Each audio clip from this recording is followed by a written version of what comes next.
qu'à partir de maintenant, tout ce que vous dites peut se retourner contre vous. Que les choses soient claires. Maintenant que Arnaud est un avocat célèbre, nous parlons en présence de notre avocat. Alors, bien. Alors, nous n'avions pas complètement terminé le chapitre 33. Mais disons, pour mettre un peu de souffle frais, nous allons commencer le Perek Shloshim Ve'arba 34. Et ça commence dans le chapitre tête, le verset Kafbet. Eh bien, c'est parti. Vayomer Hashem El Moshe. Donc, Rocher, c'est ça va être la plaie de Rocher, qui est la combientième plaie, s'il vous plaît? La 9e. Rocher. La 9e, non? La 9e. D'accord. Alors.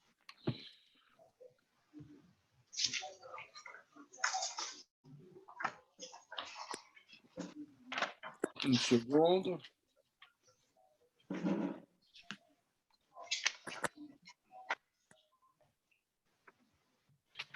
Alors. Voilà. Non, c'est le chapitre Yud, excusez-moi. Le chapitre Yud, verset Kafalef. C'est dans Parashat Bo, pas dans Vaïra. Parashat Bo, Pasuk Kafalef. Donc, vous voyez que le Maharal, en vérité, analyse les makot, mais pas de manière exhaustive. Hein. Il fait un best-of. Donc là, chapitre Yud, Pasuk Kafalef. Vayomer Hashem El Moshe. Et là, il n'y a pas de atraa, de comment dire, Hachem Moshe ne vient pas prévenir de sommation. Il n'y a pas de sommation à Pharaon avant la 9e plaie. Vayomer Hashem El Moshe. Ne te yadra al Hashamaim. Vichosher al Eretz Mitzraim, Vayamesh Chosher. Vayet Moshe et Yado al Hashamaim, Vayichosher afela bechol Eretz Mitzraim shloshet yamim. Lo raou ish et achiv, velo kamu ish mitartav shloshet yamim, ou le chol bnei Israël aya or bemoshvotam. Dieu dit à Moshe, ne t'eyadra à la Shamaïm, étends ton bras sur les cieux, que soit l'obscurité sur la terre d'Égypte, Veyamesh Rocher. Veyamesh Rocher, et que se concrétise l'obscurité. Est-ce que ma traduction Veyamesh Rocher trouve grâce à vos yeux? C'est Mamash. Yamesh. זה ממש חושך, מה אתה אומר? הוא חושך שאתה יכול לגעת בו. Et que se concrétise, ça veut dire Mamash, Menachem Mendel Schneerson. Non, Mamash, ça veut dire que c'est quelque chose qui est une concrétisation, quelque chose qui est Mamash, ça veut dire c'est du concret. Hein? Et se concrétise l'obscurité. Faisons Rashi. Veyamesh Chosher, Veyarshir Alehem Chosher Yoter, Mechoshcho Shel Laila. Vechosher Shel Laila Yamish, Veyarshir Od. Veyamesh Chosher, que s'obscurcisse sur eux l'obscurité, plus que l'obscurité de la nuit, que l'obscurité de la nuit, Yamish. Alors, la racine Aleph, même Shin, j'avoue, je ne sais pas qu'est-ce que ça veut dire, Aleph, même Shin.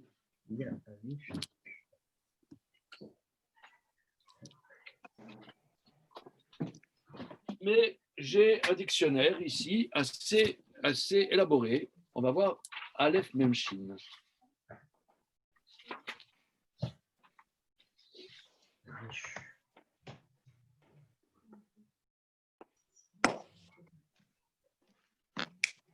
Alors, évidemment, Emesh, ça veut dire hier.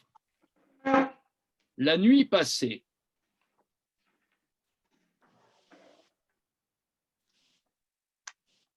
Emesh, en vérité, ça veut dire la nuit. Emesh, c'est la nuit. Ça veut dire hier. Et ça veut dire hier soir, ça veut dire la nuit.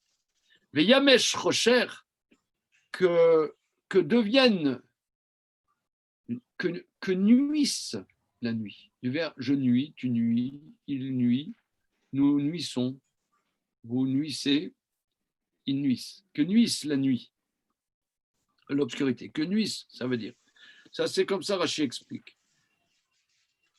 Veyamesh, Kemo Veyamesh. Oui. Alors, regardez, là, attention, dans 5 secondes, il va y avoir Constantin Haïs et nous allons lui chanter Siman Tov Mazel Tov. 1, 2, il a disparu. Ah, Siman Tov ou Mazel Tov.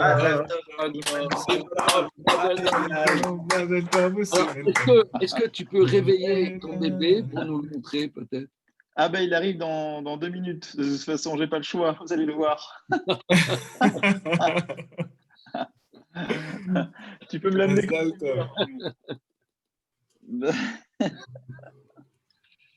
Ok, super. Ah, je vois que monsieur. Mila, le jour de Rosh Hashanah. Arnaud, il est tranquille là. Il a, comment dire, il a son coca frais là. Tranquille quoi. Oui, qu'est-ce que tu dis, Arnaud? Tout va bien. Tout va bien. Voilà. Alors. Ah, il y a mon épouse qui est en train de. Si tu mets le micro. Ok, bon, ça va. Alors, Rabotai, Rashi, Veyamesh, Kemo Veyamesh. Bon, Rashi fait de la comment dire, il fait de la grammaire, Veyamesh, pourquoi le Aleph disparaît? Mais regardez à la fin du Rashi suivant, au Midrash Agada, Potro Lachon Memashesh Betsao Raïm. Le Midrash Agada, donc Rashi vient nous dire au niveau grammatical, Veyamesh, c'est comme Vayamesh Aleph Mem Shin, mais Rashi nous dit Midrash Agada Potro Lachon Memashesh Betsao Raïm. Le Midrash explique du langage Memashesh Betsao Raïm. Qu'est-ce que ça veut dire? Memashesh Betsao Raïm. Il tâtonne. Du tâtonnant, ouais. Ah, il tâtonne à minuit. Ça fait partie des klalotes, des malédictions, où on dit que tu seras en plein midi, tu tâtonneras pour trouver ton chemin, tellement tu seras perdu. Ah oui.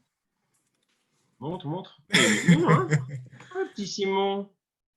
Il veut étudier. Oui, ça dit. Ah, les gars, vous êtes des vrais gonzesses. Hein. Ouais. Attends, il est trop mignon. Attends, le mec. Excuse-nous. Hein. On t'aurait pas fait la fête, t'aurais dit ils sont dégueulasses quoi. J'ai un bébé, pas si inaperçu. Ces mecs, franchement, qu'est-ce que c'est cette étude de la Torah désincarnée? Ouais, c'est vrai. Franchement dégoûtant. Alors maintenant, on a un truc un peu sympa quoi. Il dit ouais les mecs ils sont sympas, c'est dégueulasse. Ce que je fais, c'est que je vais couper le son pour pas que vous ayez les petits grognements. D'accord, ça va. Il y a beaucoup de cheveux, hein. Ouais, c'est vrai. Bah, comme Au son Midrash père, hein. Sagada, Potro, Melachon, Memachèche. Donc Memachèche, ça veut dire tâter.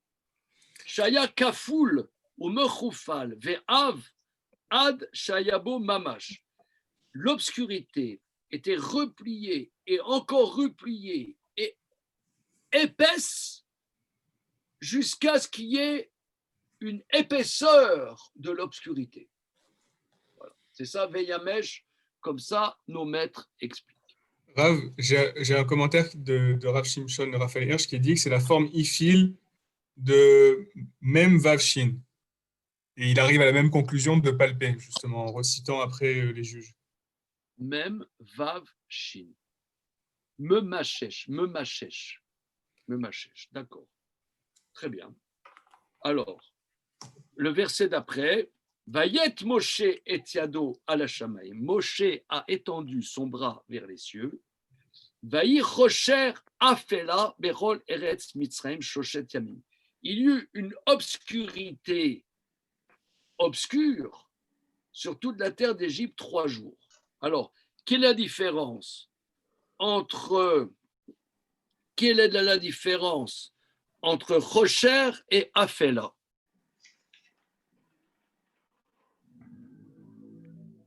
Je ne sais pas. Dans toute la terre, 3 jours. Regarde au Rashi. Mais Rocher Afela Shoshet Yamim. Rocher shel Ophel. Une obscurité de Ophel. Qu'est-ce que ça veut dire? Shelo Raou Ish et arrive Shoshet Yamim. Que pendant 3 jours, oui, c'est-à-dire quelque chose qui est opaque, une obscurité opaque. Ophel, c'est opaque. Donc une obscurité opaque, ça veut dire que tu vois pas ce qui est en face de toi, que quelqu'un n'a pas vu son frère 3 jours. Od, Shoshet Yamim Acherim, Rocher, Murfal Alze, Shelo Kamu Ish Metartav. Mais le verset d'après dit Lo Raou Ish et Arrive. Un homme n'a pas vu son frère. Velo Kamu Ish Mitartav Shloshet Yamim. Et un homme n'est pas levé de là où il était 3 jours. On va voir, le Maharal va rapporter le même midrash que Rashi. Il y a eu d'abord Shloshet Yamim, un groupe de 3 jours qui était opaque. Et ensuite, encore plus profond, que tu ne pouvais plus te lever. Si tu étais assis, tu ne pouvais pas te lever. Et si tu étais debout, tu ne pouvais plus t'asseoir, tellement il y a une mamachoute à cette obscurité.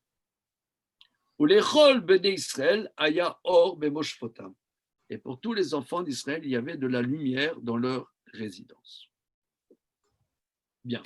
Maintenant, faisons le Maharal.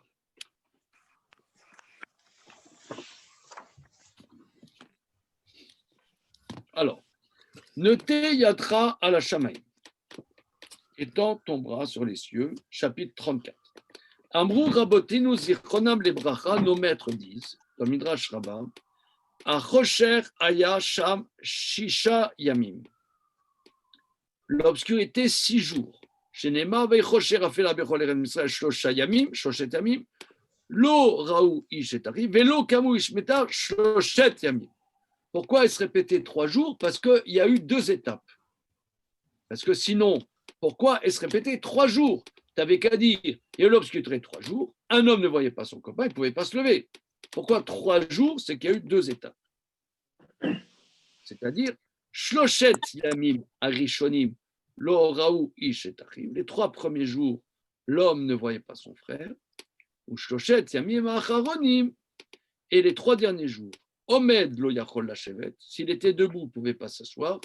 Yoshev Lo Haya Yachol Lamod. S'il était assis, il ne pouvait pas se lever. Kol Maka, Meshameshet Shiva Yamim.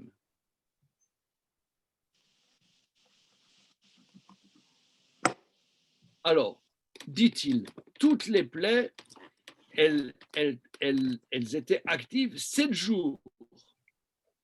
Et là, il y a 6 jours. Donc là, il y a un blême. Dit-il, Yom Hashiva Aya Alayam. Dirti Vayi et Anan Ve'achocher.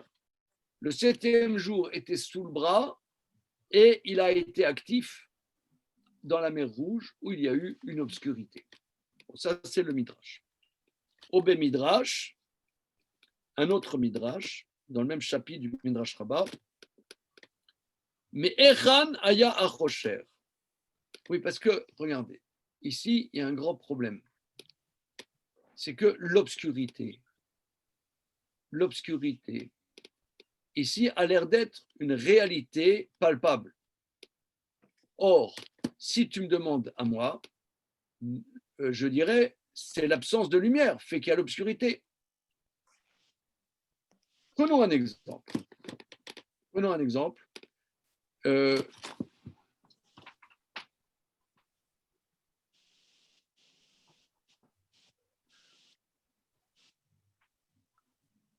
Il y a un intérêt quand même avec le Zoom, c'est que je n'ai pas tous mes bouquins à Henri Murger. Là, par exemple, il y a un livre que j'ai emprunté à la bibliothèque, Les grands fonds.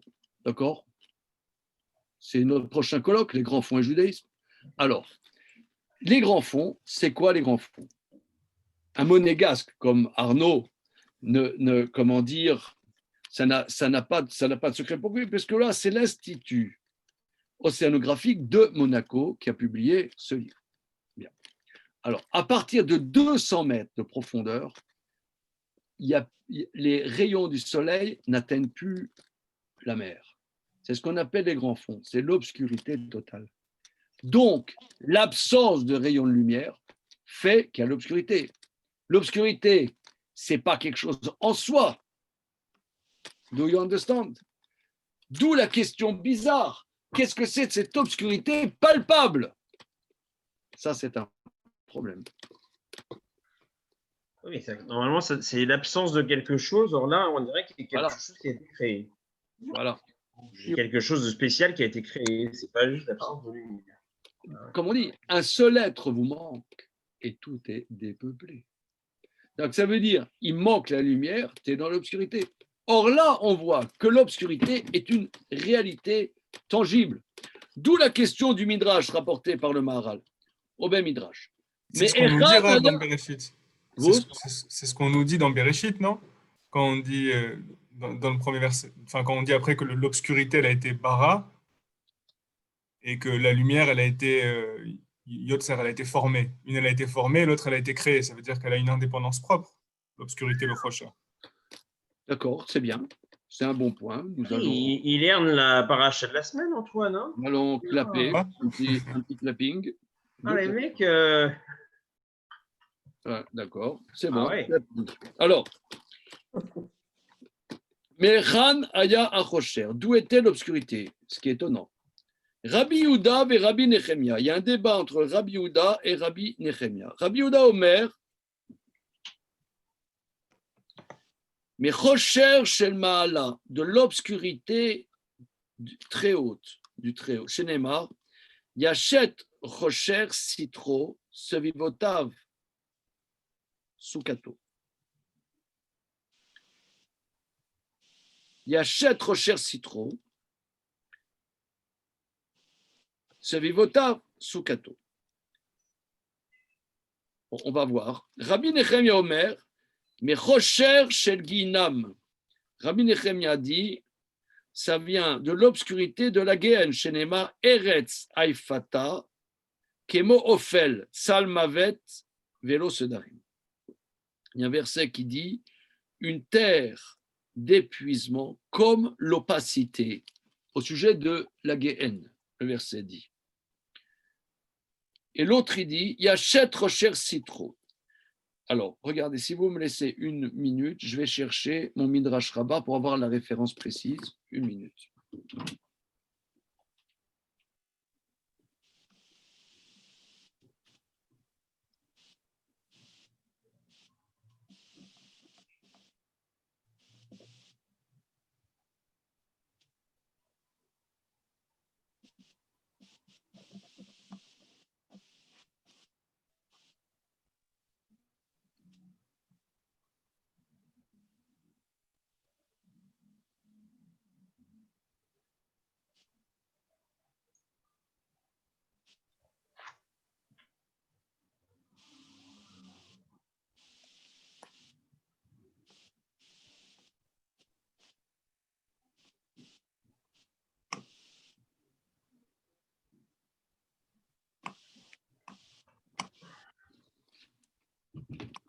Alors, chapitre Yud Dalet dans Shemot Rabbah.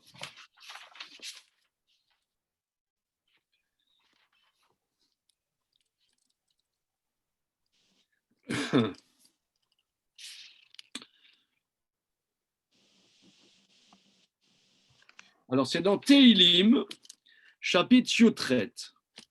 Teilim, Yutret.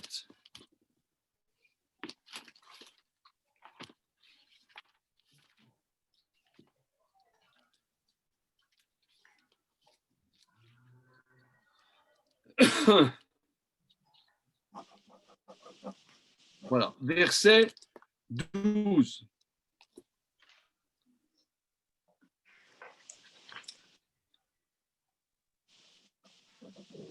Il achète Rocher Citron.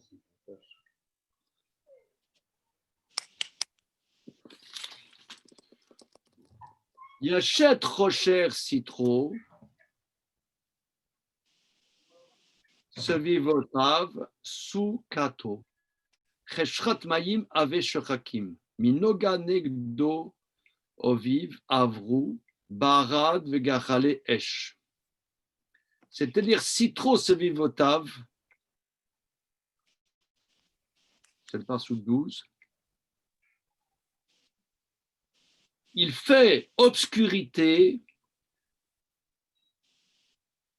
Citro, l'endroit secret où il se trouve, ce vivotav Sukato, autour de lui, des cabanes,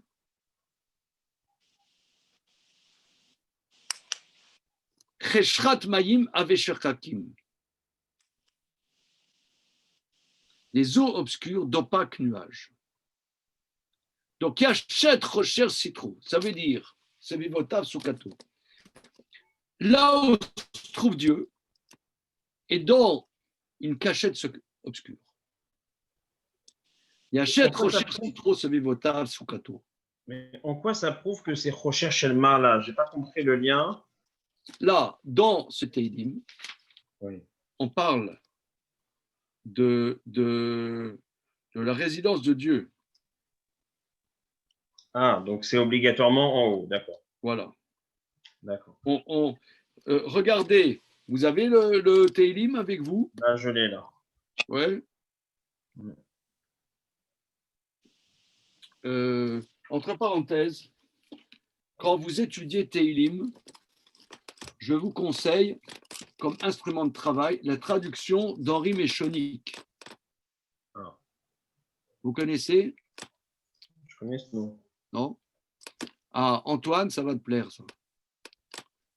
Béni, vous avez déjà entendu parler d'Henri Méchonic? Je note tout de suite. Je vous fais un petit topo sur Henri Méchonic parce que il a fait une œuvre très importante. C'est un poète juif polonais de la région parisienne. Bon, il est décédé maintenant. Hein. Un très grand poète. Vous savez, dans les années 60-70, la linguistique était très à la mode. Aujourd'hui, notre sujet de discussion, c'est ça, par exemple, vous voyez. Voilà. Mais dans les années 60, le sujet de discussion, c'était la linguistique. Oui, bon. Autant aux mœurs. Oui. Alors, et un des grands linguistes et poète des années 60-70, c'est Henri Méchonic. Et je ne sais pas qu'est-ce qu'il avait, ce monsieur.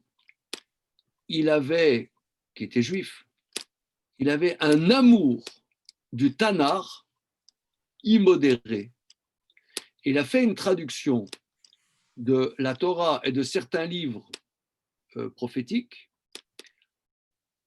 en expliquant que le style biblique, ce n'est pas le style empoulé et comment dire,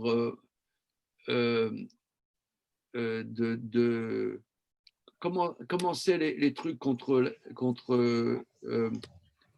les mythes. La naphtaline. Ouais. Ce n'est pas le style naphtaline des traductions habituelles. Ouais, ô grand Dieu, glorieux, machin bidule, où tu t'endors. Et il a fait des traductions avec une connaissance de la grammaire hébraïque et grâce à son travail sur les versets, il a sorti des théories linguistiques et poétiques qui sont passées à la Sorbonne, si vous voulez. C'était une personnalité extraordinaire. Et j'utilise, quand je travaille, ces traductions. À la fin, il explique, il argumente. À la fin du livre, il argumente pourquoi il traduit comme ci, il traduit comme ça, etc. C'est un instrument de travail magnifique. Alors regardez, on va voir comment il traduit ce verset. Ah oui, alors lui, ce qu'il dit, c'est que la Torah et les livres des prophètes sont dans une langue poétique. Et si tu traduis, il ne faut pas traduire que l'idée, il faut traduire le style. Parce que, comme disait, je ne sais plus qui, je crois que c'est Victor Hugo, mais je ne suis pas sûr, le style, c'est l'homme. Le style, c'est la pensée suit un style. Alors, le chapitre 18 de Tehillim, une seconde. J'y suis, c'est le verset 12. Comment traduit-il ? De l'ombre, il a fait sa cache, autour de lui son gîte, le sombre de l'eau, nuage et nuée. Alors vous allez me dire, c'est poétique. Mais le verset est poétique. C'est-à-dire, tu vas dire, c'est bizarre. Et le verset est bizarre.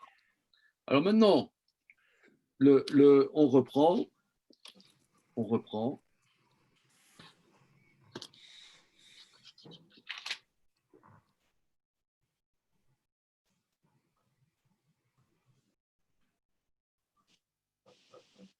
Yachet Rocher Citro, ce vivotav Soukato. Yachet Rocher, il a fait de l'obscurité sa cachette. Maintenant, lui, il dit ça cache, là où il se cache. Voilà. Donc, là où Dieu se cache, c'est l'obscurité.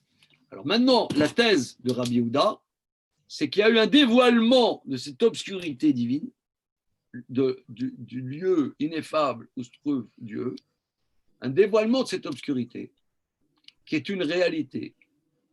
Rabbi Nechemia dit, non, il y a un dévoilement de l'obscurité de la Géhenne. La Géhenne, c'est un verset dans Job, chapitre 10. Eretz afata kemo ofel, une terre d'épuisement opaque. Voilà. Bien. Alors, ce étant, continuons. Biourzé, nous allons expliquer du Lemar qu'il est dat Rabbi Yehuda à Rocher Tamid Moré al Eder. D'après Rabbi Yehuda, l'obscurité toujours exprime l'absence. Kemo Shaor Moré al Metsiout, de la même manière que la lumière exprime l'existence, Ken à Rocher, on passe à la page d'après de l'édition classique, Ken, l'obscurité exprime l'absence. Umipne shaolam nimsa achar shaya nedar, étant donné que le monde exista après qu'il y ait son absence, yesh rocher kodem metziuto, il y a l'obscurité avant l'existence. Zenikra rocher haelion, c'est ça l'obscurité supérieure, un mafsik, ben Hashem ilbara ou ben haolam, cette obscurité supérieure qui fait interruption entre l'éternel et le monde. Shenema, Yachet Rocher Citro, il a fait de l'obscurité là où il se cache. Vezé ki ou idbara nitzri, ve'olam nimsa achar eider, c'est-à-dire que Dieu est éternel et le monde existe après qu'il n'existait pas. On dit yesh me'aïn, existant à partir du néant.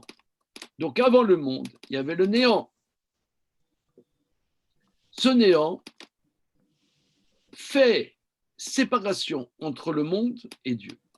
Veneyachet rocher citro, c'est ça ce que le verset dit dans Téhilim. Il a fait l'obscurité sa cache. Zeuaider dabeg baolam metzad atralato, c'est-à-dire que le néant est lié au monde du fait de son origine. Mitzad bechinat zot yesh baolam eder mitzad atralato. Du fait de ce début, il y a dans le monde une absence du fait de son début. Ba le Mitzrayim chocher shueder haor. Donc est venue en Égypte l'obscurité qui est l'absence de lumière. Bon, c'est facile à traduire. Maintenant, Jonathan Serrero va nous expliquer. Allez, hop, là, hein, les baby-boom, là. Allez, vas-y, là, les baby-boom. Ah oui, entre parenthèses, vous connaissez notre ami Yoran Ben Simon? Je connais ce nom-là. Oui, oui. Hein, Yoran. Vous connaissez pas Yoran? Oui, oui. Non. Rémi, tu connais Yoran? Oui, bien sûr. Ouais, et ben hier, ils ont un petit garçon. Mazel tov. Parler de ça.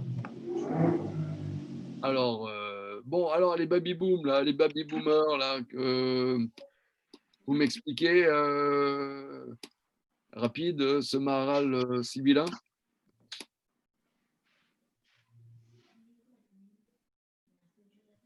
Et ça, c'est les thèmes préférés du Maharal. C'est-à-dire, le Maharal, on l'a souvent dit, penseur de l'existence. Or, l'existence vient qu'il y a eu absence d'existence.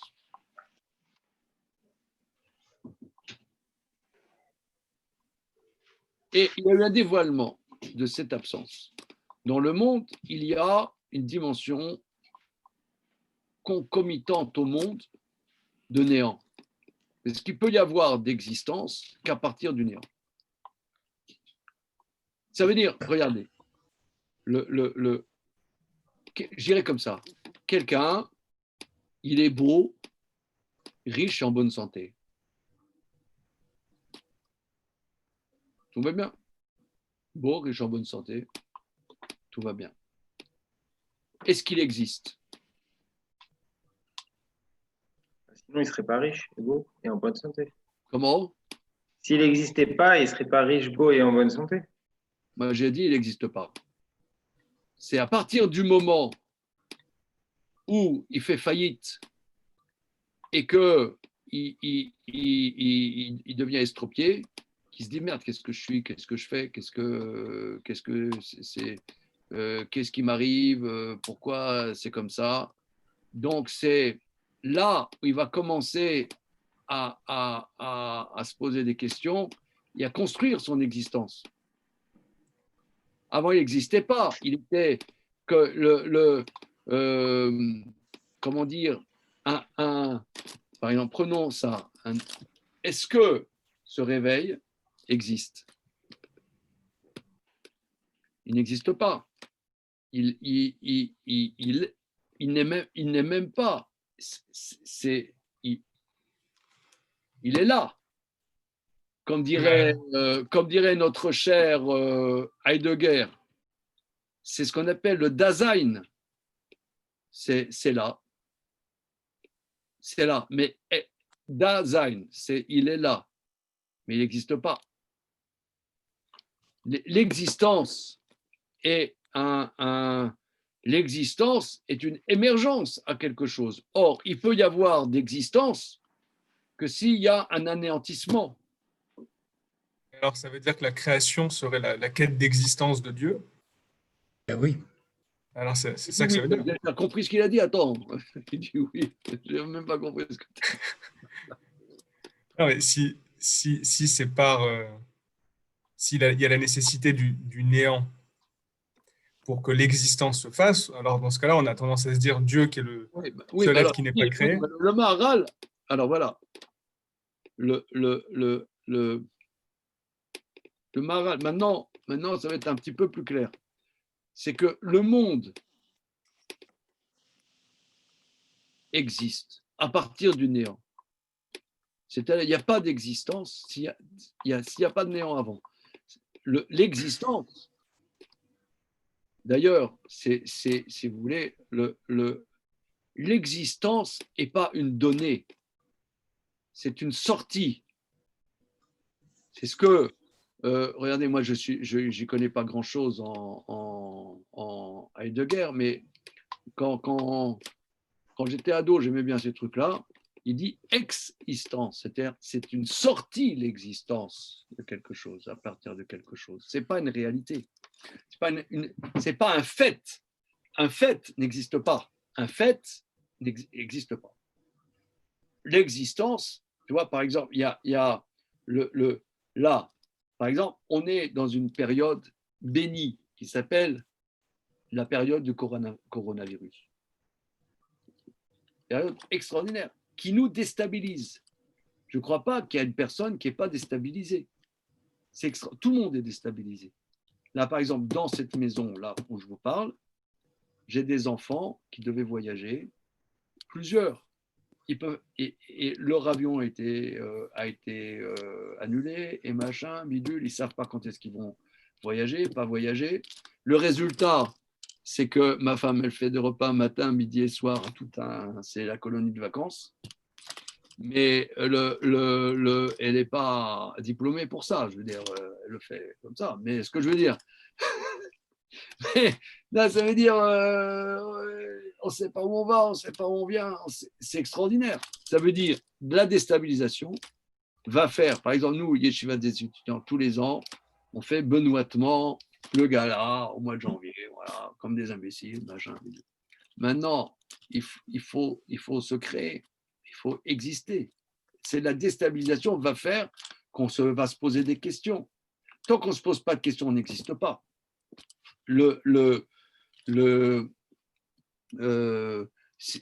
C'est comment dire, ah bon, alors là-dessus, il y a tous les philosophes, ils ont travaillé. Par exemple, notre brave René Descartes, il a dit je pense donc je suis. Donc, c'est pas mal. C'est pas mal dit. Ça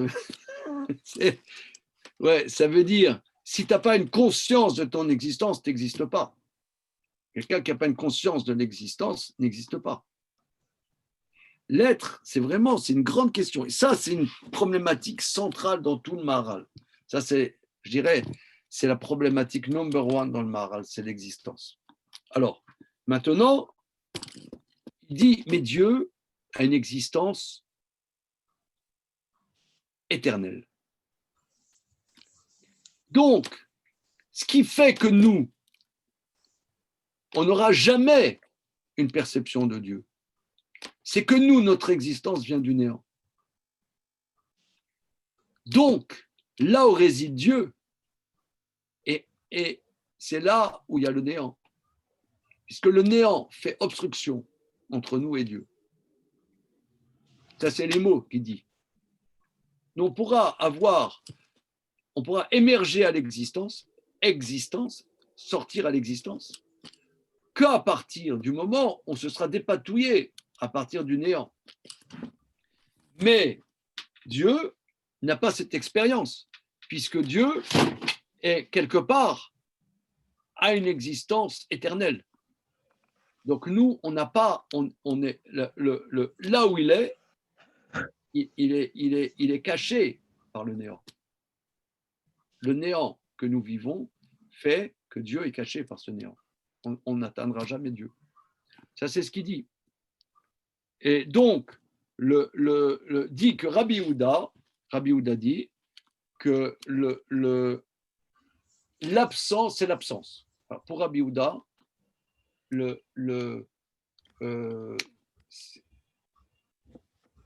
a émergé en Égypte cette absence.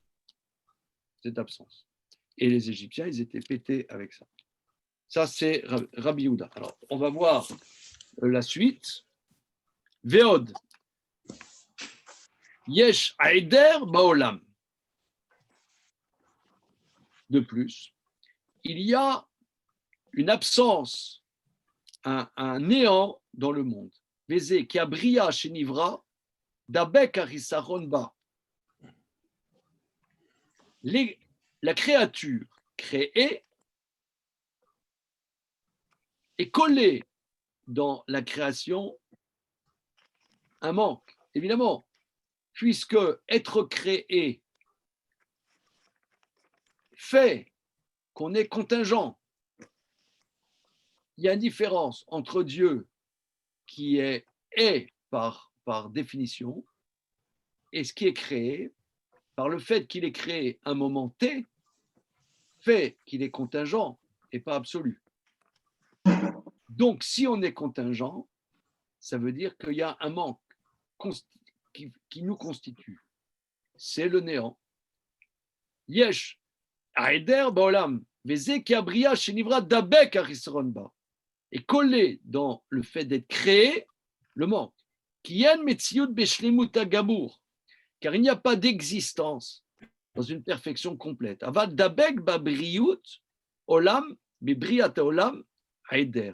Donc, collé dans la création du monde, le néant. Vezeu Ginam. Ah, c'est un autre aspect. C'est ça le Ginam. Shu Aeder Beria, qui est le néant de la création. Donc là, il va expliquer maintenant le deuxième avis. Il y a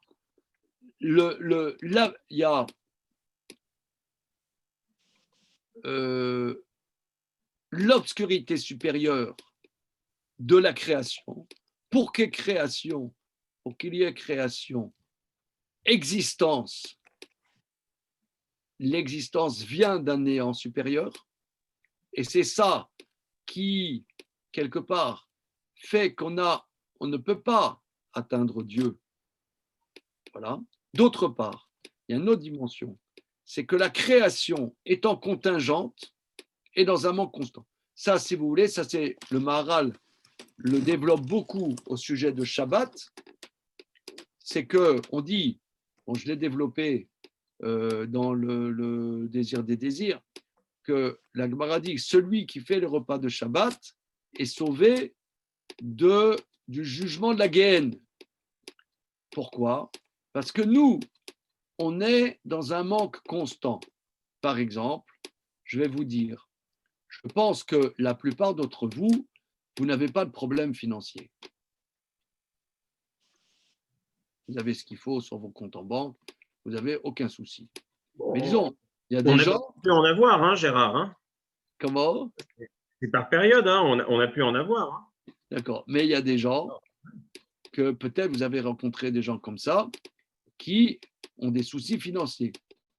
Je ne parle pas de vous, bien évidemment, mais il y a des gens, ça existe. Ouais.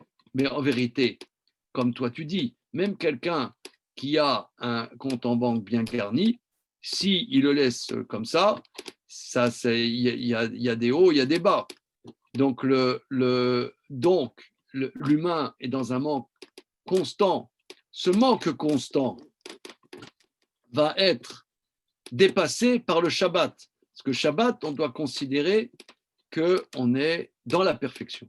Donc, celui qui fait les repas de Shabbat, le délice de Shabbat, est sauvé du manque structurel de la création, qui est le Guinam. Voilà, c'est ça ce qu'il dit. Il y a un manque constant. Par exemple, si on ne dort pas, si on ne mange pas, etc., on peut pas, on est en manque constant. On a toujours besoin de recevoir,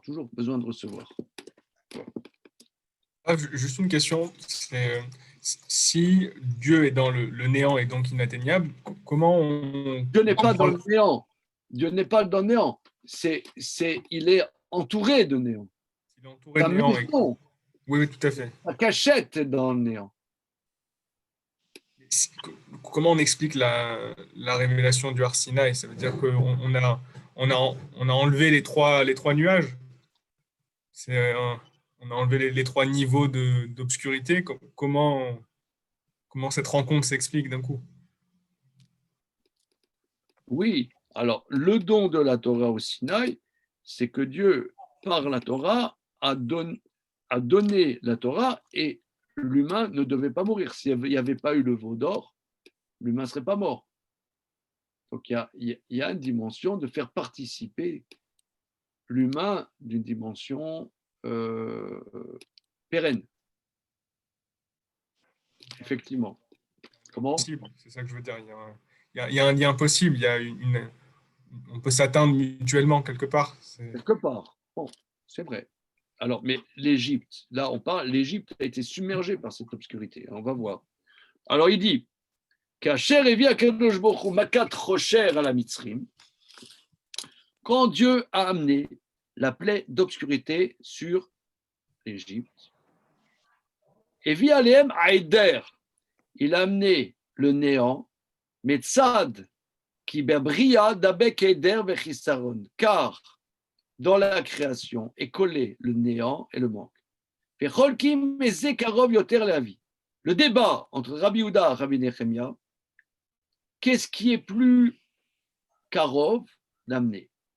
Qui les mandama rocher aignon karov yoter. Celui qui dit c'est l'obscurité très haute est plus proche. Zemipne kashem ilbara ivi alem rocher, que Dieu a amené l'obscurité à Moré al malato, qui exprime le niveau de Dieu, Sheonitzri Venivraim Acharaeder. Il a amené l'obscurité supérieure qui exprime le niveau de Dieu qui est éternel et qu'ils sont créés après le néant. Le man de Amar min chocher shel ginam est celui qui dit de l'obscurité de l'enfer. Shukarov yoter el mitzrayim amekamlim adbukim beginam shaginam ou karov el roshayim vedai basé. Donc, il veut dire que l'autre, Rabbi Nechemia, pense l'obscurité du Guinam, car ça, c'est plus, comment dire, prompt à venir sur les Égyptiens, car ils sont plus attachés au Guinam, car le Guinam est proche des impies.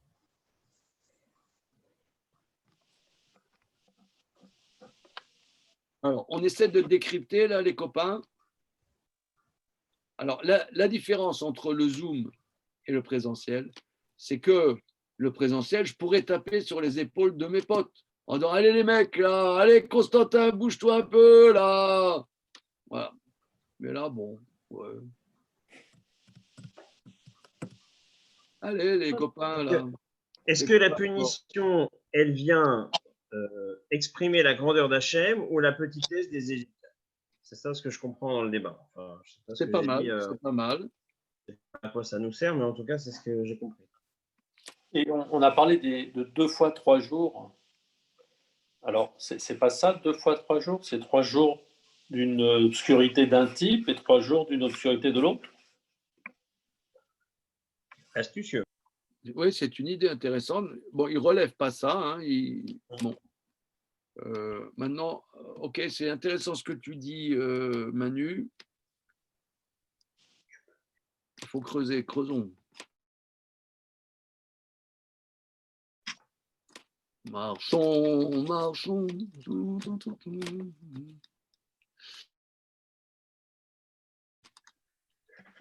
C'est-à-dire qu'il y avait, dans les Makot, il y avait le dévoilement de qui est Hachem. Et il y avait aussi, on dirait que dans Rocher, il y a... Oui, allô, à l'huile, comment? On n'entend plus là. Ouais, Manu, on ne t'entend pas. Oui, Manu? Vous m'entendez? Oui, je sais pas si oui, c'est bon. Je disais, dans les Makot, il y avait à la fois dévoiler qui est Hachem et punir les Égyptiens. On a l'impression que c'est ça, recherche le Ma'ala et recherche le Guinam. Oui. Est-ce que quelque part ça vient de Dieu ou ça vient d'eux-mêmes? Le Guinam, eux, ils sont dans le Guinam. Il faut essayer de décrypter. Essayons de décrypter. Qu'est-ce que ça veut dire que les Rechaïm, ils sont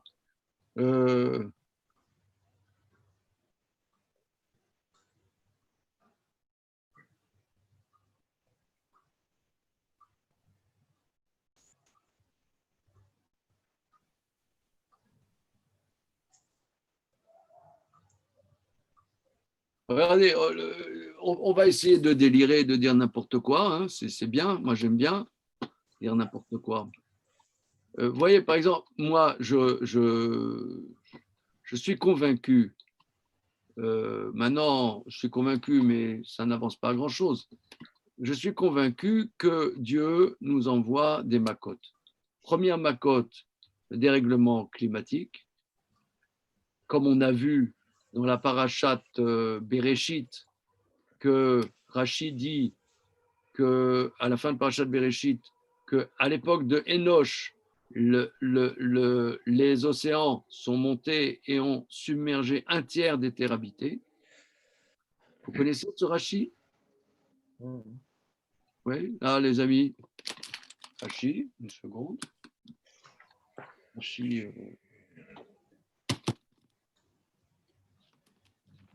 Je vous donne la référence parce que c'est très important. Hein. À la fin de Parashat Bereshit,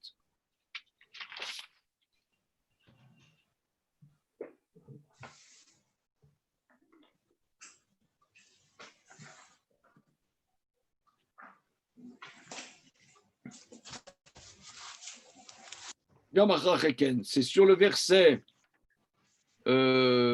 chapitre Vav, verset Dalet, Rachid dit qu'à l'époque de Enoch, l'océan a monté, et parce que Enoch, c'est lui qui a inventé l'idolâtrie, l'océan a monté et a noyé un tiers des terres habitées, et la génération du déluge n'a pas été impressionnée par ça pour apprendre de là, et ils ont continué encore de plus belle. Alors moi, je vous dis qu'est-ce que c'est mon impression, hein, c'est comme ça entre nous, que première, le dérèglement climatique est une première maca, et plutôt que s'interroger au niveau spirituel, on règle ça en mettant les bouteilles en plastique dans le conteneur jaune et les bouteilles en verre dans le conteneur en verre. Et on résoudra les problèmes spirituels de l'humanité. Ou alors on mange plus de viande parce que ça pollue, les gaz d'échappement des vaches polluent et amènent des problèmes. Voilà. Ok.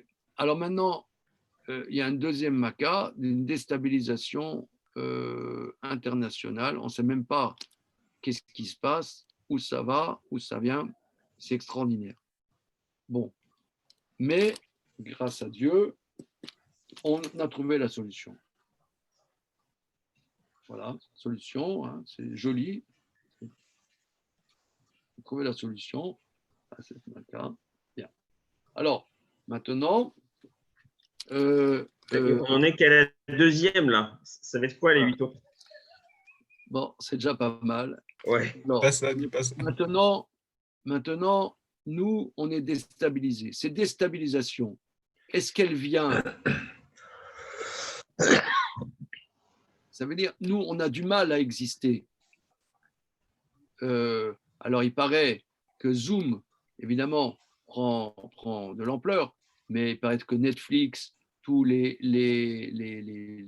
trucs pour oublier, mes amis m'expliquent, comme ça, quand je discute, que tout ce qui est pour oublier le problème, les jeux vidéo, ça enfle énormément, parce que il faut remplir notre vide.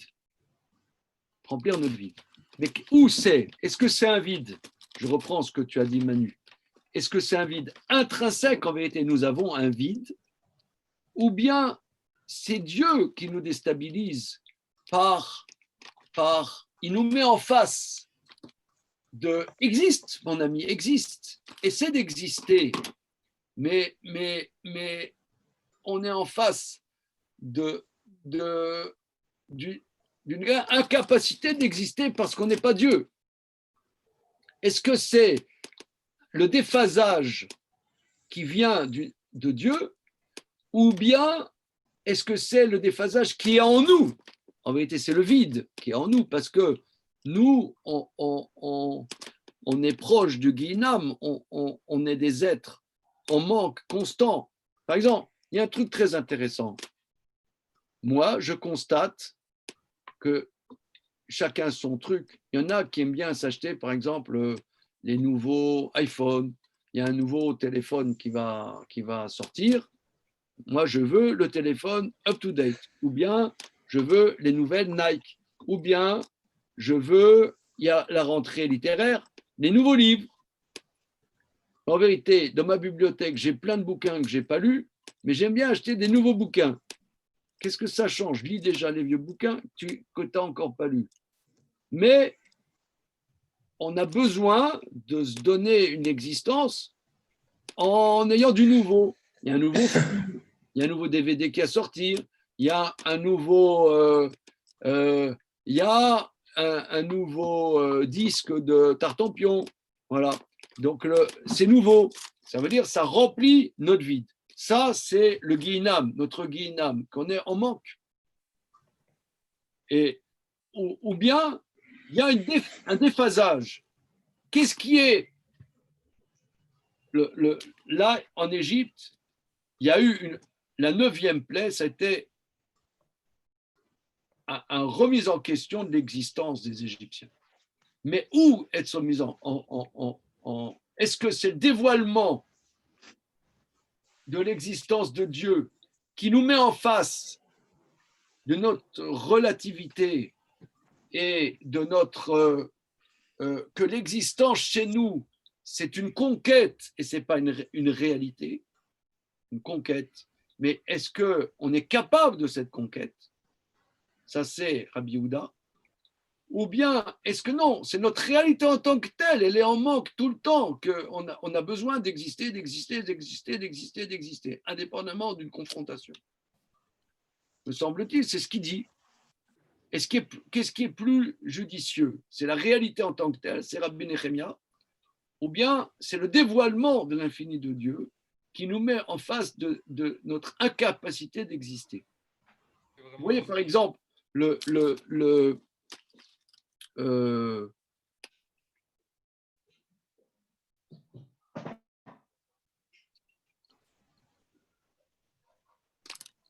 quand moi j'étais confronté à ça, quand on est en face d'un tzaddik ou d'un talmid chacham, on est déphasé. Ça nous remet en question. Parce que nous, on a du mal à se positionner dans l'existence. Et quand tu vois quelqu'un qui arrive à se positionner, c'est dur à assumer. On n'a pas envie de fréquenter quelqu'un qui arrive à se positionner dans l'existence parce que ça nous remet en face de nos difficultés qu'on a à se positionner. Tu pourrais dire, il y en a qui disent, regardez, moi c'est normal que je sois un imbécile, c'est normal. C'est normal. Parce que à notre génération, tu n'as pas des grandes personnalités comme le Baal Shem Tov ou le Gaon de Vilna ou Rabbi Moshe Chaim Luzzatto ou Rashi ou Maïmonide. S'il y avait à notre génération le Baal Shem Tov, moi, je ferais tchouva. Mais bon, à notre génération Torah Box, bon, ça va. C'est normal que je sois un imbécile. Non, c'est pas vrai. S'il y avait le Baal Shem Tov, tu le fuirais. Tu le fuirais, le Baal Shem Tov. Parce que si tu étais en face de Baal Shem Tov, ça te remettrait trop en question. Ça te remettrait trop en question. Et tu aurais envie même d'être antisémite. Je vais le buter, moi, le Baal Shem Tov. C'est imbécile. Moi, j'ai rencontré le Baal Shem Tov. Quel imbécile. Franchement, c'est le... Je ne veux pas dire des gros mots, mais franchement, ça me vient naturellement. Franchement, je ne vous conseille pas. Hein. C'est vraiment un nul, ce Baal Shem Tov. Pourquoi? Parce que si tu fréquentes quelqu'un que le Baal Shem Tov, ça va te remettre en question. Et moi, je ne veux pas. Je ne veux pas le voir, ce Baal Shem Tov. Mais le Mashiach, c'est cette dimension-là? Comment? Le Mashiach, c'est cette dimension-là? Je ne sais pas. J'en sais rien. Mais il y a Rav Yosef, il dit que vienne le Mashiach et que je ne le vois pas. C'est une Gemara dans Masechet Sanhedrin. Je ne veux pas le voir. C'est sûr. Alors là, il va y avoir la sortie d'Égypte. Il y a Dieu, il se révèle petit à petit l'existence de Dieu. Mais les gens, ils paniquent. Il y en a, ils disent, ouais, si je voyais Dieu, peut-être que je deviendrais quelqu'un de bien. Pas du tout. Pas du tout. Ça, c'est la première dimension. Mais il y en a qui disent que Rabbi Nechemia, il dit, pas besoin qu'il y ait cette confrontation. Déjà, nous, on est dans l'obscurité. Les Rochaïm sont dans l'obscurité. Les Rochaïm sont dans l'obscurité. Ils ont toujours besoin de quelque chose. Ils sont dans un manque constant. Donc, qu'est-ce qui est plus à même de dire dans cette Maca? Est-ce que c'est le dévoilement de Dieu ou c'est la réalité même des choses? Voilà. OK? Quelle est la différence vraiment entre... Je ne suis pas sûr de comprendre la différence entre les deux. Ça veut dire que, est-ce que finalement, c'est pas un peu la même chose? Est-ce que c'est la confrontation qui nous fait comprendre notre manque ou est-ce que, dans tous les cas, le manque existe? Que ce soit par la confrontation ou intrinsèquement?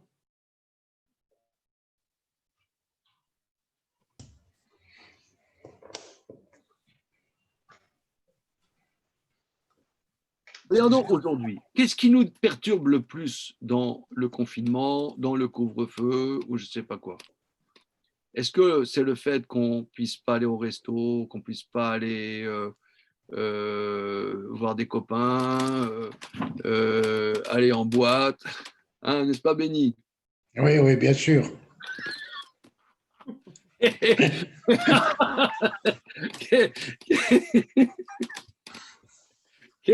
Qu'est-ce qui nous travaille le plus? C'est qu'on on peut pas aller aller au resto, voir les potes,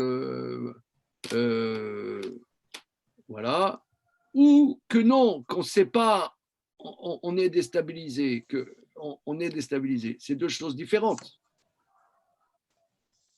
Il y a un manque par la réalité des choses, et un autre par une confrontation, par une déstabilisation.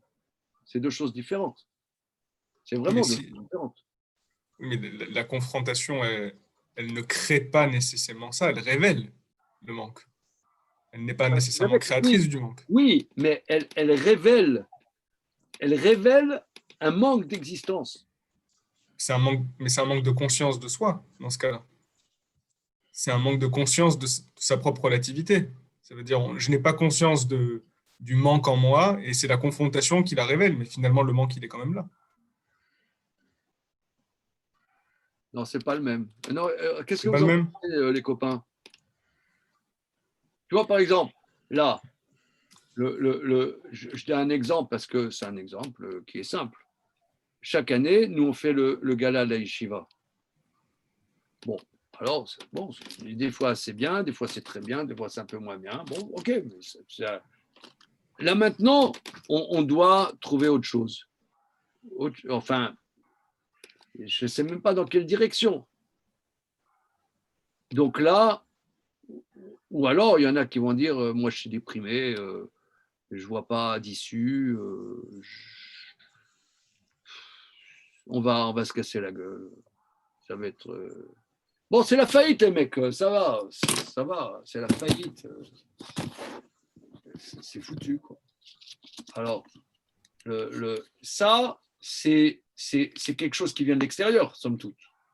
C'est un stimuli extérieur qui nous montre qu'on doit être imaginatif, on doit se remettre en question, on doit se poser la question. Alors, il n'y a pas de refus de la remise en question. Je ne comprends pas cette idée du refus de la remise en question. On se remet en question tout le temps, par toutes les circonstances, par les contacts, par l'envie qu'on a de progresser. C'est en permanence une remise en question. Vous expliquiez tout à l'heure qu'on n'a pas envie, on a peur de cette remise en question. Moi, je ne crois pas qu'on ait nécessairement peur de la remise en question. On vote. On vote. C'est une question de vote, mais c'est une question. Notre vie est quand même une remise en question permanente, celle de mes parents, la mienne, venir en Israël, ne pas venir en Israël. D'accord, mais Béni, c'est parce que tu es juif, tu vois. Par exemple, Mais toi aussi, non, mais toi, par exemple, je te et toi dis, aussi. mais tu vois, par exemple, là, il y a eu, dans l'humanité, il y a eu deux Jésus. Il y a eu Jésus, historique, il y a 2000 ans. Et le Jésus aujourd'hui, c'est Boris Cyrulnik. Si tu veux. C'est quoi? Qu'est-ce qu'il a fait? Il a apporté le nouveau évangile. Il a dit, tu as vécu un traumatisme, c'est formidable. Tu as Construis la résilience. la résilience. Pourquoi il fallait que ça soit un feuge qui lance cette idée qui est le quotidien de tout juif? Surtout un Ashkenaz, je précise. Ouais, mais pourquoi il fallait Ou un Polonais. pourquoi un petit feuge qui lance cette idée qui est ce que nos parents ont vécu, ce que nos grands-parents ont vécu, ce qui est notre quotidien. Oui. Pourquoi il ne s'appelle pas Christian Dupont qui a lancé la résilience? Pourquoi? Explique-moi. La résilience, c'est rien de spécial. D'ailleurs, lui-même, il a dit, quand il était gosse, il était paumé et il a vu dans la Bible que la femme de Lot, les anges lui ont dit, ne te retourne pas, sa femme, elle s'est retournée et elle est morte. Donc il a compris, il faut avancer. Mais moi, le mec, il le dit. Boris Cyrulnik, il le dit, le mec. Oui, mais on ne peut pas refuser son option. Comment? On ne refuse pas son option. C'est son option qu'on vit tout le En temps. livre sur livre, et il se fait du fric sur tous les gens qui n'arrivent pas à le faire. D'accord. Il y a des gens, ils ont des épreuves et ils coulent. Comment ça se fait? Mais sois résilient. Tu as raison. Tu as raison. Là, tu as raison. C'est le nouveau Jésus. Il a amené l'évangile. En vérité, il a amené du judaïsme. Il n'y a rien de spécial. Il a amené du judaïsme. Alors c'est vrai, nous, on vit ça. On a été élevés comme ça. On a nos parents, ils ont vécu ci, ils ont vécu ça. Ouais, comme disait Enrico Macias, j'ai quitté mon pays, j'ai quitté ma maison. Ouais, d'accord, il fallait se reconstruire. Ok, il fallait se reconstruire. On est des immigrés, on s'est reconstruit. On est des immigrés. Nous, c'est bien, on est des immigrés. Mon père, c'était un immigré, il est né dans la misère. Il a fait toute sa médecine. Il n'avait pas de chambre. Jusqu'à son mariage, il n'avait pas de chambre. Il était dans le petit magasin de mon grand-père. Le jour de son mariage, il était déjà médecin. Le jour de son mariage, il est allé au bain public. Là, tu sais, les bains publics où tu as tous les rebeux qui vont là-bas. Mon père est allé pour son mariage au bain public. Voilà. Il est devenu un grand médecin. Ouais, c'est ça. Il n'a pas dit ouais, je suis un immigré, il faut qu'on voit les immigrés. Il a dit j'en ai rien à foutre. Voilà. Sa langue maternelle, c'est le yiddish. Il est venu en France, il n'avait pas parlé français. Okay. Et comme tous, ils sont devenus les premiers de la classe. Voilà. Après, on dit ouais, on est des immigrés. Ok, d'accord. Mais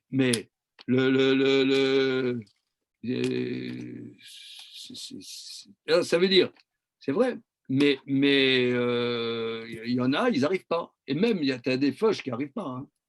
Même, il y en a, ils arrivent dans un domaine, ils n'arrivent pas dans un autre domaine. Ils arrivent à être résilients dans une chose et pas dans autre chose. On n'est pas résilient à plein temps. et donc, voilà. Donc, donc là, et même les Chachamim disent qu'après la chute de Sodome et Gomorrhe, Lot, il ne voulait pas retrouver Abraham. Parce que Rashi explique, à Sodome, les gens le prenaient pour un type vertueux, mais s'il se retrouvait à côté d'Abraham, il se serait rendu compte qu'il est un pauvre type. Donc il a dit, je ne veux pas d'Abraham, je ne veux plus entendre parler d'Abraham.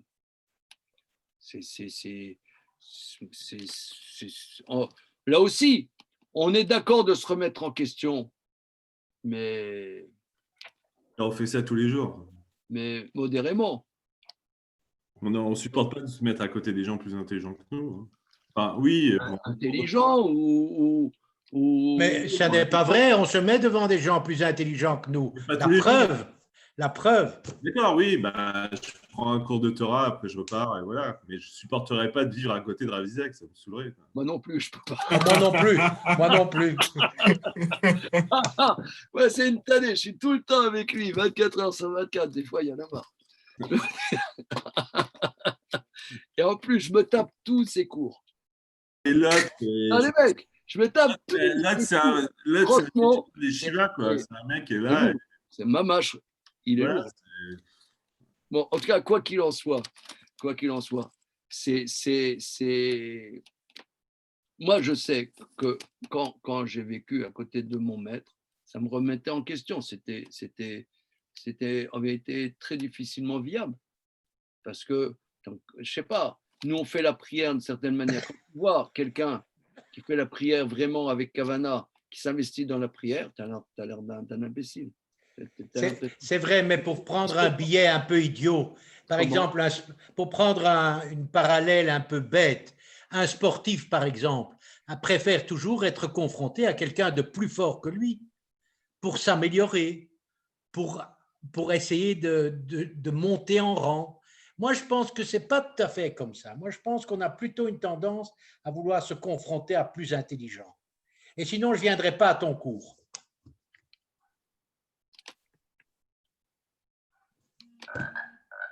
Non, c'est trop gentil ce que toi tu dis. non, mais on ne se fait pas un 3, Je le Non, pense, quoi. non, un le, 3 étoiles tous les non, jours.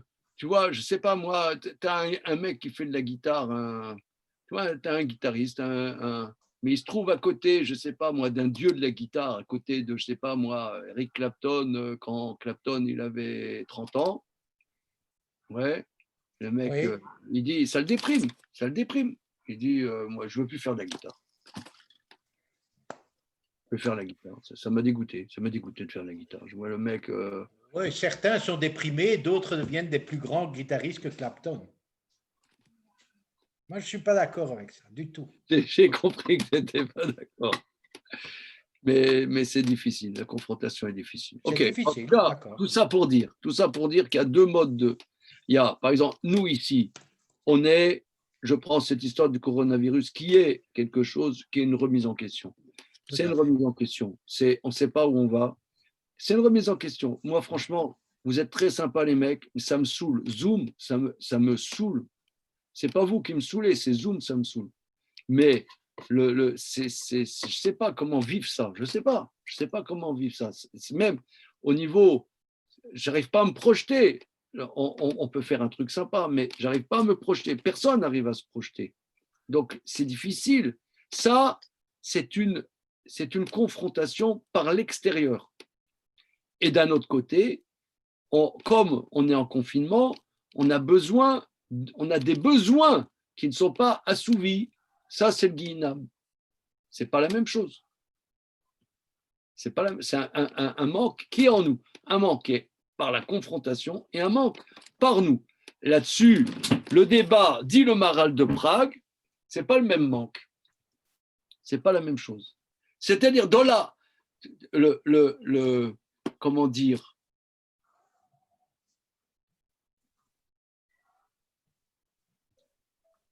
tu as des gens, ils ont des problèmes. Il y a des gens, ils ont des problèmes. Prenons un exemple. La plupart des gens, quand ils ont un problème, juifs ou non juifs, quand ils ont un problème, ils noient le problème avec de l'alcool.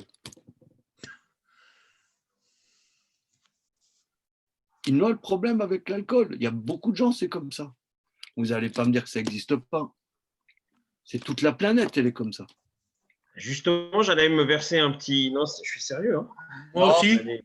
Moi aussi, j'allais me verser un verre d'arak. Non, mais un petit verre, ça c'est rien. Mais il y en a qui se vident de toute une bouteille. Ah ouais. Mais justement, regardez, là, c'est très intéressant. On est entre nous, là. Pourquoi je vous parle de Clapton? Tu ne vas pas jouer de la guitare. J'ai vu un film sur Clapton. Là. Ouais. Vous connaissez ce film? Oui. Ouais. Regardez juste. C'est bouleversant. très bouleversante. Il n'a pas connu son père et Clapton, il a jusqu'à l'âge de 9 ans, il était élevé par ses parents, et à 9 ans, il a découvert que ses parents, en vérité, c'est ses grands-parents. Et que sa mère, à 16 ans, l'a eu, et qu'elle s'était tirée, et qu'elle l'avait abandonné. Donc, il ne savait pas qui est son père, et abandonné par sa mère. Un peu plus tard, il rencontre sa mère. Sa mère lui dit, bon, dégage, tu ne m'intéresses pas, au revoir. Et bien, c'était un alcoolo et un drogué. Très intéressant, extrêmement intéressant. Bon, c'est vrai que le mec, il avait tellement dans les tripes, tellement de harne dans les tripes, qu'il en a sorti. Il pouvait être aussi souffrant qu'un noir américain, qu'un bluesman.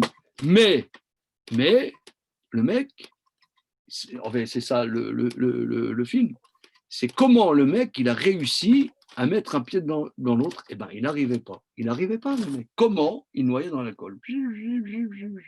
Ça veut dire, c'est ton existence, et c'est, on a du mal à tenir debout.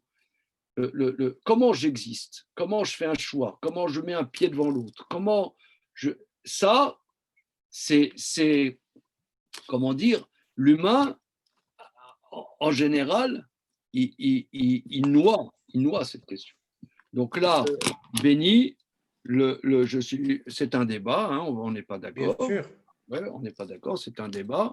Je pense que la plupart des humains, dans une confrontation à leur existence, parce qu'on a besoin d'être confronté, d'être conforté, comme disent des contemporains de monsieur, nos chers Beatles, all you need is love.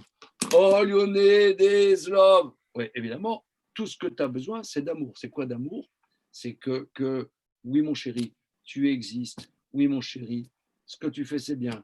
Oui, mon chéri, tu es le meilleur. Oui, mon chéri, tu as raison. Oui, mon chéri, mon chéri, mon chéri. Voilà. All you need is love. Maintenant, si quelqu'un, il n'a pas ça, alors, existe-t-il?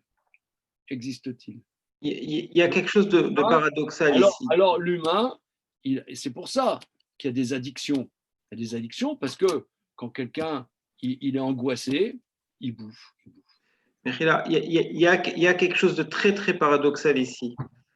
C'est que quand le type, il boit, ce qu'il fait précisément, c'est fuir son existence. Quand quelqu'un commence à boire, ce qu'il veut, c'est déconnecter de la réalité. D'accord? La même chose, je pense, avec la plupart des addictions. Il veut se plonger dans quelque chose qui lui occupe entièrement l'esprit, au point qu'il n'est plus du tout connecté avec la réalité dans laquelle il est. Et c'est exactement fuir l'existence. C'est-à-dire, il ne veut pas exister à ce moment-là. Donc, il ne veut pas se poser la question de l'existence. Il ne veut pas se poser la question de l'existence. C'est ne pas exister. Être confronté. On en revient à ça. Ne pas se poser la question de l'existence, c'est ne pas exister. Je ne veux pas exister maintenant. Je veux m'oublier. Et donc, en fait, en voulant fuir cette angoisse du vide et de la non-existence, finalement, il plonge dedans. Il y a quelque chose d'un peu paradoxal. C'est peut-être plus complexe que ça. Tu as raison de dire qu'il fuit l'existence dans l'alcool ou dans la drogue, mais si on reprend l'exemple de Clapton, il n'y a que drogués et alcoolisés qui parvenaient à monter sur scène. Donc, il se créait une autre existence. Elle était vitale pour lui. Ouais. Bon, c'est très complexe. C'est un sujet très, très important. C'est très, très important. Oui, mais pour le coup, c'est pas son existence à lui. Je suis d'accord avec toi. C'est pas lui, c'est pas sa vie à lui. Oui, mais il a l'impression qu'il existe. Mais qui peut définir quelle est sa vie à lui? Il a l'impression qu'il existe. Il a cette impression. C'est peut-être une illusion. La drogue est certainement une illusion. On est à l'extérieur. On est à l'extérieur, mais lui, il a l'impression qu'il existe. Là, je vais vous donner un exemple. Il y a, la semaine dernière, j'étais avec mon fils Neria, on marchait dans la rue, on avait, bon, il y a un alcoolique qui avait vraiment une tronche d'alcoolique. Il se regarde dans la vitre d'un magasin, il se regarde, il dit, je suis quand même beau gosse. Le mec, il avait la tronche pétée, vraiment la tronche, vraiment complètement pétée. Il se regarde, mais c'était beau, ça, je l'ai trouvé. Le mec, il était content, mais il existait. Il existait. Il se dit, je suis beau gosse. Hein. Il était content. De l'extérieur, tu voyais le mec, il était pété. C'est intéressant. Bon, tout ça pour dire que cette thématique, c'est deux confrontations. Il y a une confrontation extérieure et non, ce que je voulais dire, et on va avancer, c'est qu'il y a une confrontation dans la déstabilisation. La déstabilisation, j'ai pu est-ce que j'existe? Ça, c'est la confrontation à l'existence de Dieu. Voilà. Ça, c'est Rabbi Yehuda. Rabbi Nechemia lui dit c'est une autre. On constate aujourd'hui que on est en manque parce qu'on a besoin de remplir notre vide. C'est pas on a besoin d'exister qu'on n'arrive pas, c'est on a besoin de remplir notre vide. Remplir notre vide, ça c'est on remplit notre vide avec des choses nouvelles, des objets nouveaux, des expériences nouvelles. Ça, c'est le Guinam. Le Guinam, c'est on remplit notre vide. Ce n'est pas la même chose. L'un, c'est la difficulté d'exister, et l'autre, c'est le vide intérieur. C'est deux choses. En quoi l'étude de la Torah, ce n'est pas remplir du vide? Par exemple. Parce que pour moi, c'est ça.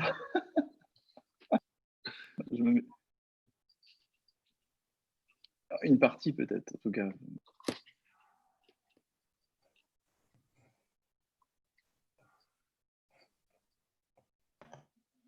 Je sais pas. Je sais pas. C'est une bonne question. Je sais pas. Mais on ne peut quand même pas remplir son existence que par du vide négatif, que par de l'alcool ou de la drogue. On peut trouver quelque chose de plus positif. Par exemple, l'étude, comme il vient de dire. Constructif. Ok. Alors, on va continuer. Alors, maintenant, le Maharal va analyser les versets de Makat Bechot. Donc, c'est un peu rapide. Hein. On aurait peut-être mais qui sera un peu plus prolixe. Bon. Ensuite, on revient dans Parashat Bo.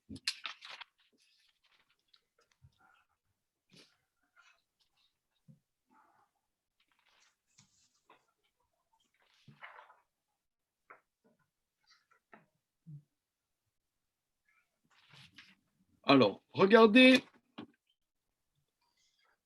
le chapitre Yud Aleph. Chapitre Yud Aleph dans Shemot. Vayomer Hashem el Moshe Od nega echad avi al paro ve'al mitzrayim achar ken yeshalach etrem mise keshalcho kala garesh yigaresh etrem mise. Alors, je retiens de ce que nous venons de voir. C'est qu'en vérité, la 9e plaie,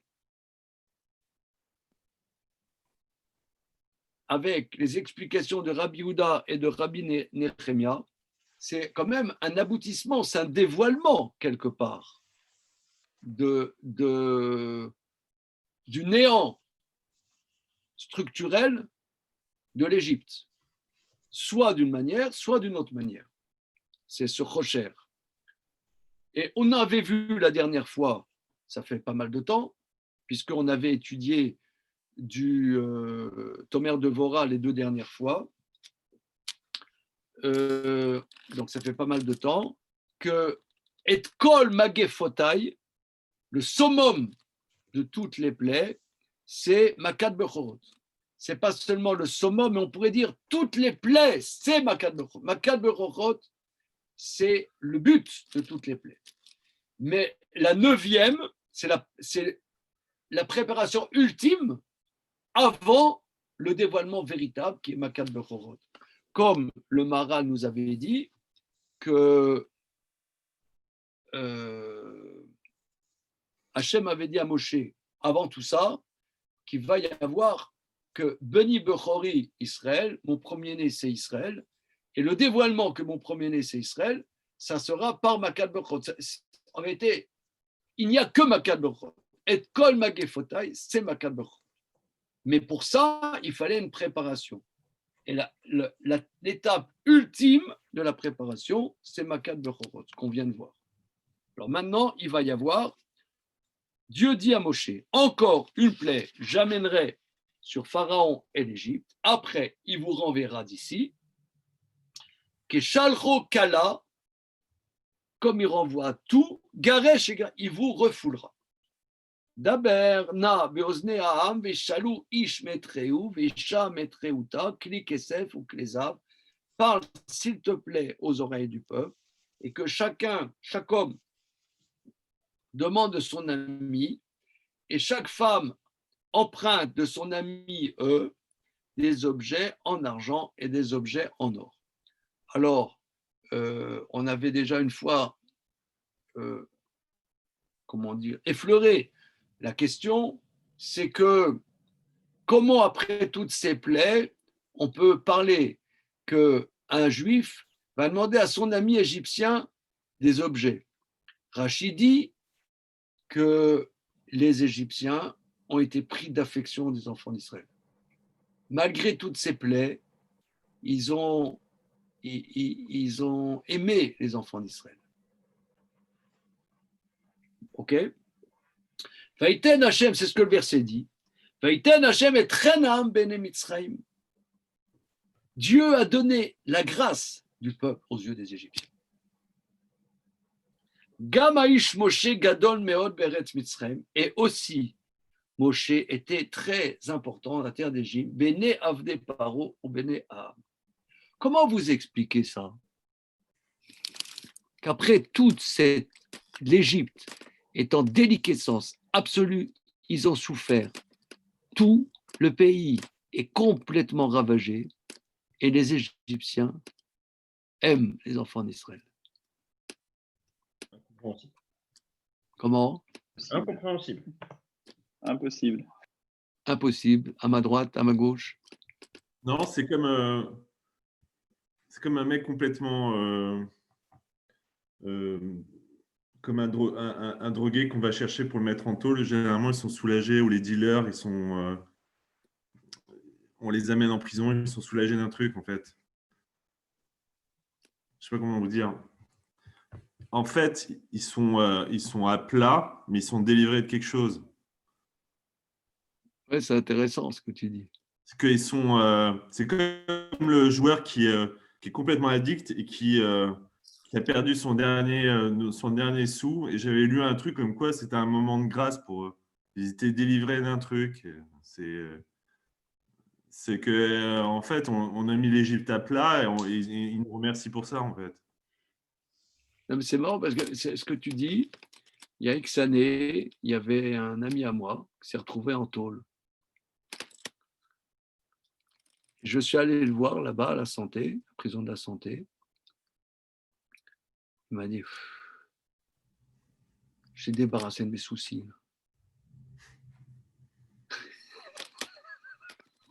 Il n'a pas aimé, Béni, il n'a pas aimé. Si, beaucoup. C'est comme celui qui fait faillite. Il dépose son sac de pierre et il est libéré. Ouais, à un moment donné, il y a un switch, quoi. Il y a un truc. Absolument. C'est comme le mec. Il faut que la prison, elle le traite bien, quoi. Parce que... Ouais, il faut que ça soit quand même. Ils ne sont plus maîtres de leur vie, de leur destin, quoi. Ils sont. Peut-être qu'ils sont C'est autre chose qui. Ouais, moi, je dirais, je vais vous dire, moi, je remarquais ça. Je vous parle un peu comme un vieux crouton. Mais j'ai eu un petit peu l'expérience, c'est pas la même chose, hein, mais un peu l'expérience de ça, lorsqu'il y a eu la guerre des 6 jours. La guerre des 6 jours, c'était en 67, j'avais 11 ans. Et les Français adoraient les Israéliens.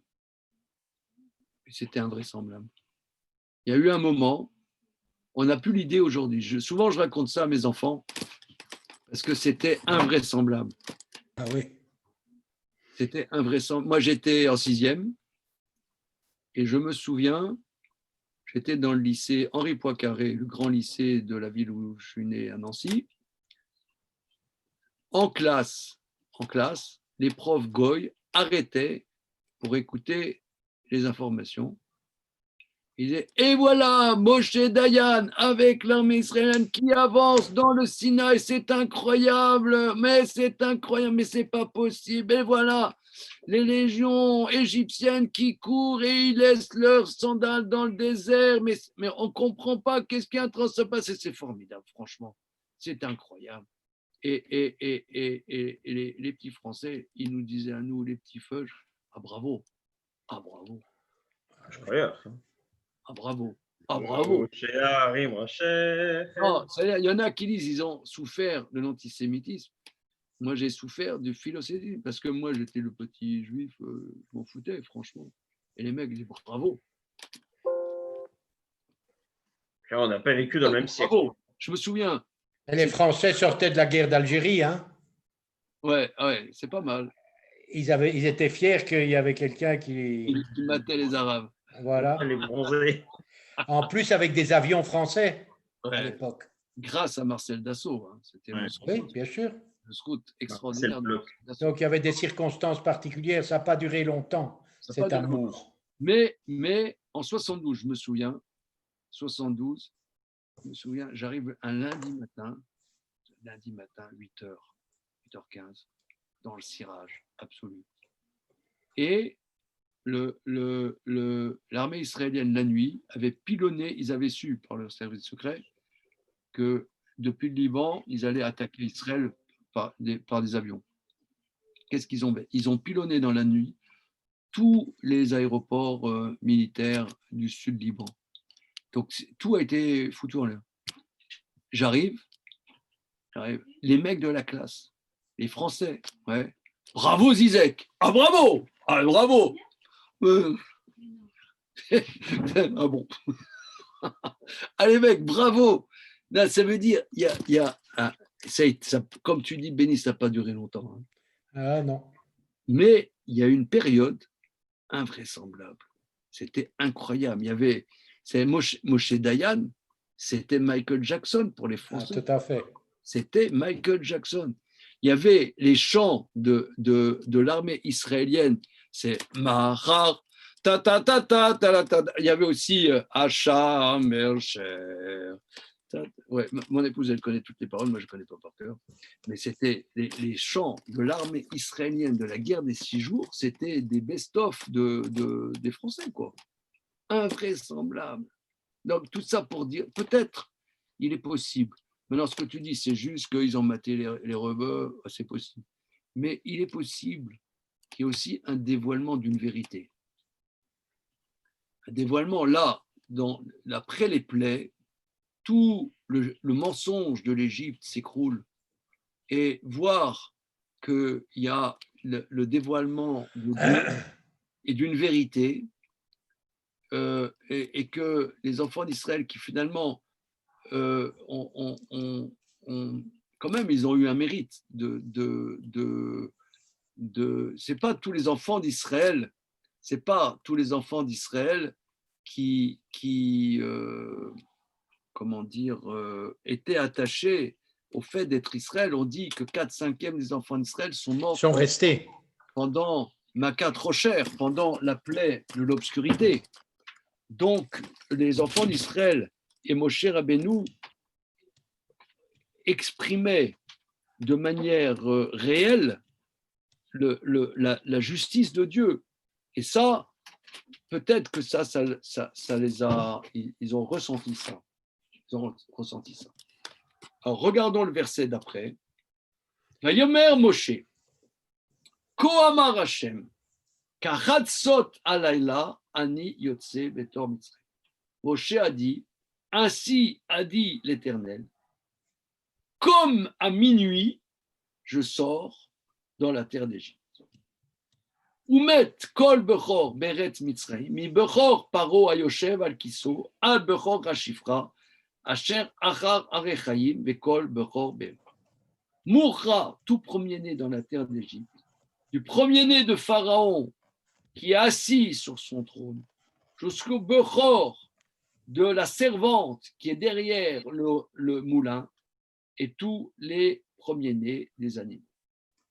Ok. Alors regardez, je vous suggère qu'on s'arrête là.